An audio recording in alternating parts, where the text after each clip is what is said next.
Passive income or making passive income is all the rage right now, and for good reason. I mean, who doesn't want money when they're in the shower or when they're asleep or when they're picking up their kids or in the park with their children? Who doesn't want money coming in? One of my favorite ways to create passive income is by creating digital products. And so on this channel, I've been talking all things digital products for the past couple of months, and you do not want to miss any of those videos. Today, however, is Q&A Friday, and today I answer a question that was either posted on YouTube, on Facebook, or on Instagram, or any platform where we hang out, and we have some great questions for Q&A Friday this entire month. But before I dive in, if it is your first time coming to my channel, then welcome. I'm Pam Obasa, the founder of The Lucrative Lady, and on this channel, I talk all things sales systems, social media, and strategy. In fact, my one goal on this channel is to help you to make a bucket load of money.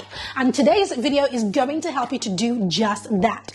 I've often shared that creating digital products absolutely changed my entire business. This is how I started to make money online. In fact, the very first digital product that took off, I made $65,000 in 35 days, which in pounds, I don't know, is around 60,000 pounds or something like that. But in 35 days, that's more money than I had ever seen in my whole entire business life.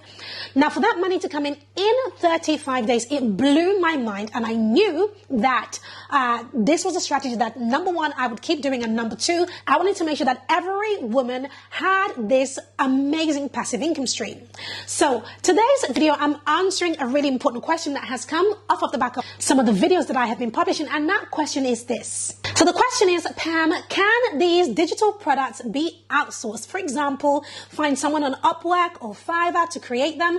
Are there any websites that you recommend? I thought that was a brilliant question, so I'm going to answer it. And in fact, I'm going to give you my top tips on how to outsource. First of all, let's talk about outsourcing and why you might want to outsource. The reason you definitely want to outsource is because from the very beginning, you want to stay in your own lane. You want to be the CEO of your business. That means that if you don't have the skills required to put together a digital product, gone are the days when you allow that to hold you back. No, you simply outsource it to somebody else who does have the skill. This is exactly what I did and what I do till today. I know what my strengths are. I know what I'm an expert in, and I do not dabble in things that I'm not an expert in, because the time that it takes to figure out the expertise to learn how to use Photoshop, how to use Canva, or how to even put your products up on Etsy, or how to run Facebook ads, how to drive traffic, and all of these small, seemingly small tasks that need to be done in order for you to see success.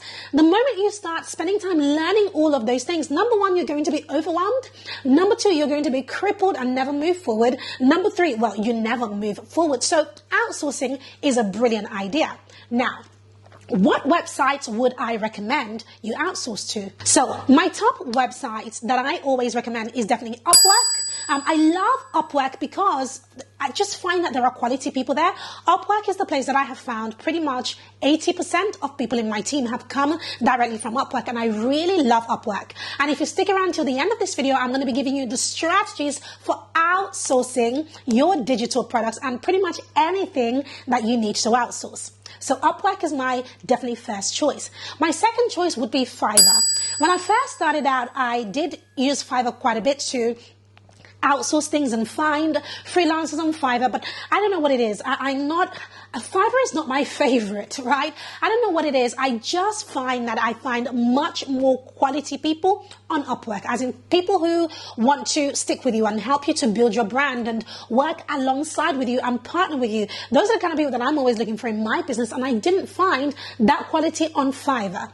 Not saying it's not there. Perhaps I didn't look hard enough, but you know, people swear by Fiverr, and I do use it for one-off projects. That's what I think Fiverr is good for. It's good for, you know, one-off projects or something that doesn't last a long time. I'm not looking for anything like that. When I'm hiring, I am looking for somebody to come into my business and to stay, hence why I always go to Upwork. But Fiverr is a good option.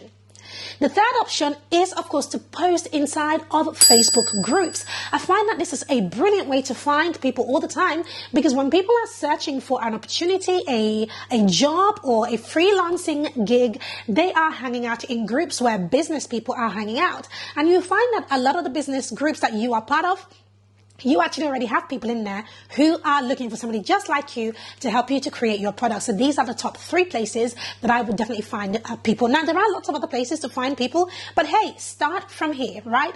Rome wasn't built in a day, but you've got to build Rome brick by brick. Do you see my point? So start with this list, start with Upwork. If that doesn't work for you, and I don't see why it wouldn't, go to Fiverr, then try Facebook groups because you will find somebody. Now, hiring is one of the things that I've always taught in my programs, and it's something that I've sort of become an expert at doing because I'm constantly hiring, even though this isn't something that I run a separate program for. It's just something within my program. So the point that I'm making is that I teach people how to hire the best freelancers all the time, and it is because of that that I want to share a quick bonus tip for you to teach you my top 5 steps for finding the right freelancer. On that note, if you haven't already subscribed to this channel and you're loving this video, do me a solid and hit that subscribe button right now and turn on your bell. If you like this, then I promise you're going to like the other things on my channel. I publish 3 times a week, and by turning on your bell, not only would you be supporting me, your girl, your new BFF, but you will also be notified every time we publish. And we don't play, we publish 3 times a week. And if you are, of course, returning, welcome back to the channel. Now, let me dive into this bonus section real quick to teach you exactly the steps that I take when outsourcing. The biggest thing with outsourcing is the description of the project. I spoke to a client just a few hours ago, actually, and they were outsourcing something for somebody to work on their YouTube channel. And I said, well, how many people applied? And they said 1 person. And I said, what do you mean 1 person applied? Like, what do you mean 1 person applied for this thing? That's ludicrous to me.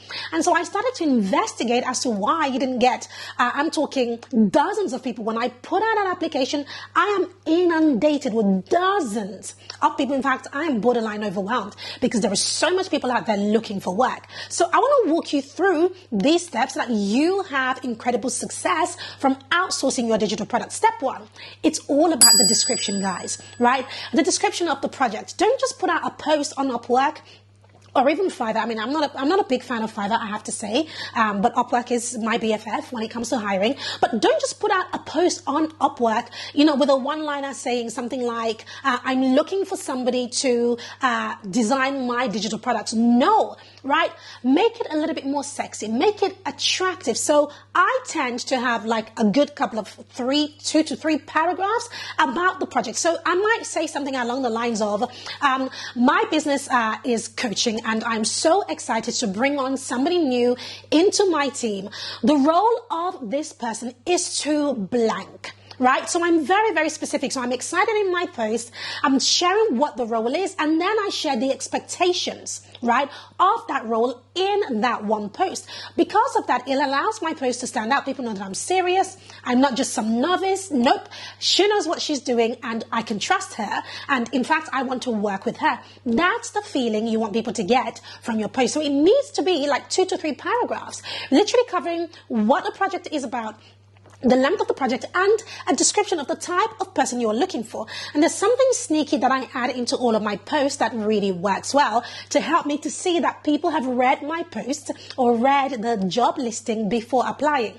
And that is this specific sentence. I say, if you're the right person for the job, show me that you have read this description till the end by starting your response with, I'm right for this. So I always put that sentence at the end of my post, because when people then respond to me, I'm looking out for who has read my post. Like I said, I get dozens of applications. I do not have time to sift through applications of people who have not even bothered to read the description of what I'm looking for. I don't want my time wasted. Neither do I want to waste other people's time. So this one sentence, number 1, it shows people how serious I am. And number 2, it shows me how serious they are. So when people do apply, the next thing I look out for is I then look out for who has begun their sentence with, I'm right for this. So that was tip number 1. Tip number 2 is to make sure that you add to your post something along the lines of the fact that you are looking for something long term. I also think that this is what really,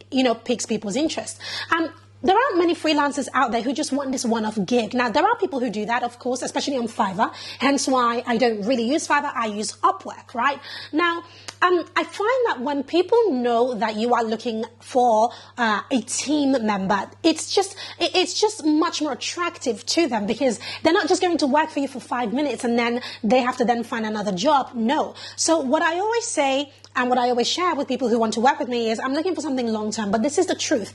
Don't put it in if it's not the truth. If you're looking to do this the one time, then of course don't add this sentence in there. But the reason why I'm sharing this as a point is because I'm assuming that once you knock out this first digital product and you are making it rain with passive income, you're going to want to create another one. It's like, you know, that phrase, taste and see that the Lord is good. You're going to taste and see, and you're going to want to create more. So hence why you definitely want to let people know, the right freelancer, that you're looking for something long term so that they can stick with you through your journey. Tip number 3.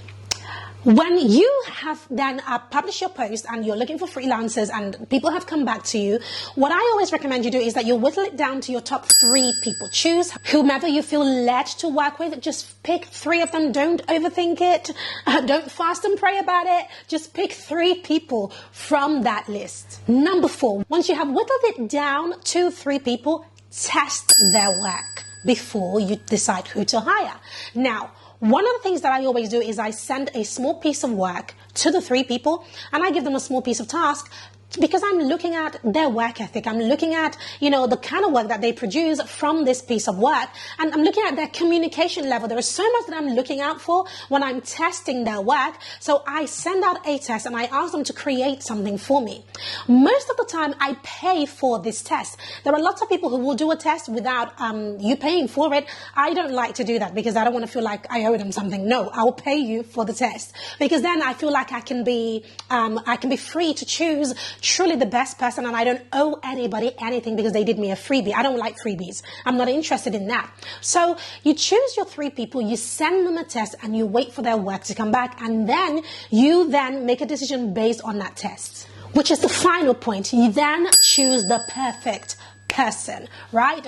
Based on the test, you look at things such as, how do they communicate? Do they understand your vision? Do they understand your brand promise, the brand mission? Do they understand exactly where you're trying to go with this? Are they forthcoming with ideas? Are they responding to you on time?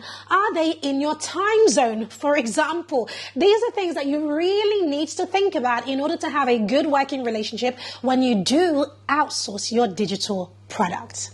So there you have it. I hope you got a lot from this. I want you to comment below, which of these tips, did you like the most, or which of them are you going to use, or what intrigues you most about this video? I'd love to read your comments. I read every single one of them, and I will be responding. Before I go, I do have a free gift for you. We have an amazing brand new digital product starter kit that I've created just for you, my lovelies. Now, inside of the digital product starter kit, I share with you a lot of the things that I teach concerning digital products. Number 1, I teach you all of the specs and resolutions and the type of file types that you need to have in order to produce a great digital product. All of it is in there. Number 2, I also talk about my top 9 platforms for promoting your digital products. Etsy is just one of them. So if you're sitting there thinking, I'm just going to promote this bad boy on Etsy, listen, Etsy is not heaven, right? It's not the be all and end all. There is just so much more out there and so much more money to be made. So I break all of that down inside of the starter kit. The third thing that I also break down is I give you my top 100 plus digital product ideas. And I promise you that you're going to find an idea in there if you are still thinking about what to create.